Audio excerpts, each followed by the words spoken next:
It has been a very intense 2 days here in Fuji, about 2 hours from the city of Rome, at the meeting of the foreign ministers of the G7. That's the 7 leading industrialized countries. They gathered here to talk about some of the most difficult issues facing the world today. As a result, we can see they've made some very strong statements regarding Ukraine and the Middle East. This is Secretary of State Antony Blinken's last G7.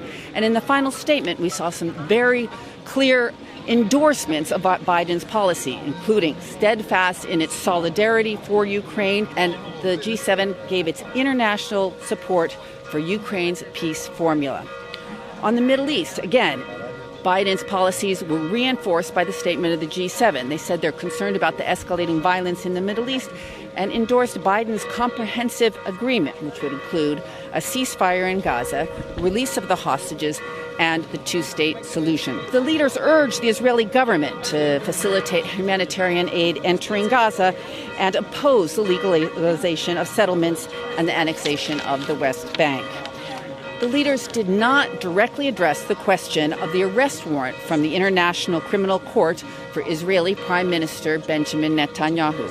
Their final statement did, though, say, "We reiterate our commitment to international humanitarian law and will comply with our respective obligations."